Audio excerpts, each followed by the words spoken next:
नमस्कार, मैं हूं आपके साथ रीना। आप देख रहे हैं आर के टीवी आपकी आवाज। ये खबर फिरोजाबाद से कि फीस माफ करा देंगे, आपको क्लास नहीं अटेंड करनी पड़ेगी। ऐसे जो शिक्षा का हिरास होता जा रहा है। प्रवेश लेने के लिए स्वयं नहीं आते हैं। जगह जगह कंसल्टेंसी खुल गई है कि जो शिक्षा का स्तर है बहुत ही गिर चुका है। यहाँ पर बीएड, बीटीसी, बीए, बीएससी ये सारी कक्षाएं लगती हैं और इन सब की शिक्षा प्रदान की जाती है।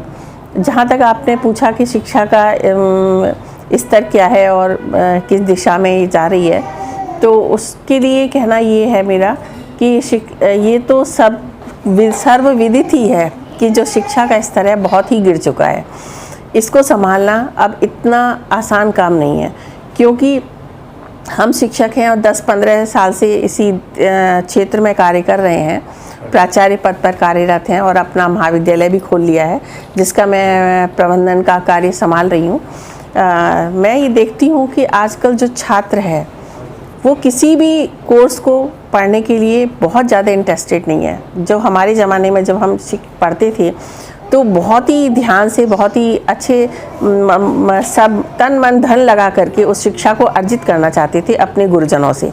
लेकिन आज का जो छात्र है, बीएड और बीटीसी जो मेरा चल रहा है, मैं तो उसमें देखती हूँ, बल्कि अन्य कोर्सों में भी मैं देख रही हूँ कि जो और कॉलेज हैं जिनमें बी फार्मा चल रहा है या इंजीनियरिंग चल रही है या मैनेजमेंट से संबंधित जो कोर्स चल रहे हैं, तो छात्र उनमें भी प्रवेश लेने के तो इच्छुक होते हैं, प्रवेश लेते हैं और प्रवेश लेने के लिए स्वयं नहीं आते हैं। जगह जगह कंसल्टेंसी खुल गई हैं, कंसल्टेंसी के थ्रू आते हैं। महाविद्यालय में छात्र खुद प्रवेश लेने इसलिए नहीं आता है कि बहुत सारी जो सुविधाएं कंसल्टेंसी वाले उसको कहते हैं कि भाई हम आपकी फ़ीस माफ़ करा देंगे, आपको क्लास नहीं अटेंड करनी पड़ेगी, आपको कभी कॉलेज नहीं जाना पड़ेगा और मैनेजमेंट की बातें नहीं सुननी पड़ेंगी, किसी टीचर के निर्देशन में नहीं रहना पड़ेगा कि भाई आपको ये पढ़ना है या आपको सेमिनार अटेंड करनी है या आपको सेशनल वर्क चेक कराना है। ये सारे जो क्वेश्चंस अध्यापक करते हैं अपने बच्चों से या डे टू डे जो उनसे क्वेश्चंस करते हैं, जो पढ़ाते हैं, उसका वो प्रतिफल लेना चाहते हैं, देखना चाहते हैं कि बच्चे ने कितना ज्ञान अर्जित किया है। तो उस सब चीज़ों से बच्चा भागता है। वो सोचता है कि मैं अपनी जॉब भी अपनी जॉब भी कर लूं और अपनी डिग्री भी प्राप्त कर लूं और अपना काम भी करता रहूं, अपने घर का भी काम देखता रहूं। तो ये जो इस तरह से जो शिक्षा का हिरास होता जा रहा है, जो बालक है वो अच्छी शिक्षा को, अच्छे ज्ञान को अर्जित नहीं कर पा रहा है। जो उथला ज्ञान उसको प्राप्त हो रहा है, 4-5 क्वेश्चंस पढ़ के या मॉडल पेपर या गैस पेपर पढ़ के वो परीक्षा दे रहा है। पास होना ही उसका उद्देश्य रह गया है। और हम पहले तो इतनी मेहनत करते थे हम लोग, लेकिन हम लोगों को 56 या 60% से ऊपर मार्क्स लाना हमारे लिए बहुत मुश्किल होता था। और यदि 65% किसी के मार्क्स आ गए तो उसको हम बहुत ज़्यादा ब्रिलियंट स्टूडेंट मानते थे।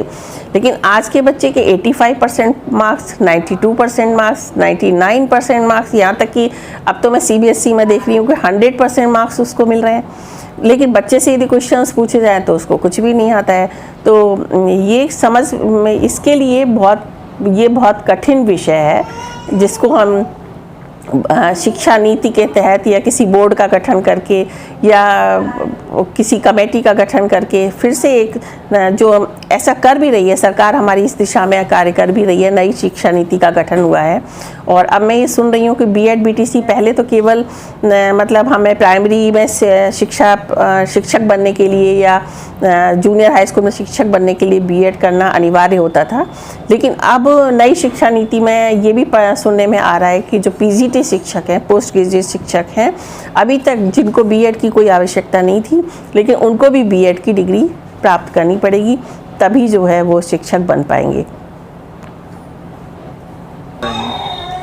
अभिभावकों को मैं यही संदेश देना चाहती हूँ कि बच्चे जो भी कोर्स कर रहे हैं, जो जिस दिशा में भी जाना चाहते हैं, उनकी रुचि को जान करके उनको उसी कोर्स में उनको प्रवेश दिलाया जाए और उनको इस बात के लिए प्रेरित किया जाए कि आप जो है जिस विषय में आप पढ़ना चाहते हैं उसको मनोयोग के साथ पढ़ें, अपना मन लगा करके पढ़ें, जिससे कि आपको उसका पूरा ज्ञान प्राप्त हो सके, जिसके लिए आप अच्छा पूरा लाभ उठा सकें उसका। क्योंकि जो उथला ज्ञान होता है, आप भले ही यदि आपकी ड्राइंग में रुचि है और आप साइंस में बच्चे का एडमिशन करा दें तो वो नहीं पढ़ेगा, वो उसका ज्ञान उसको उतना अच्छा प्राप्त नहीं हो पाएगा। लेकिन यदि उसकी ड्राइंग में रुचि है तो एक अच्छा आर्टिस्ट बन सकता है, अच्छा कलाकार बन सकता है। तो ज़रूरी नहीं है कि हर बच्चा इंजीनियर और डॉक्टर ही बने। तो बच्चे का जिस क्षेत्र में रुचि है उसको वही क्षेत्र में प्रवेश दिला करके उसको पढ़ने के लिए अच्छी तरह प्रेरित किया जाए और उसको कहा जाए कि आप जो भी कोर्स कर रहे हैं उसको मन लगा करके करें और पूर्ण ज्ञान प्राप्त करें। शिक्षा के क्षेत्र में जो हमारी सरकार है, अल्पसंख्यक लोगों के लिए तमाम उसने लाभ प्रदान करने पहले भी किए जाते रहे हैं और अभी भी तमाम स्कीम उसने निकाल रखी हैं।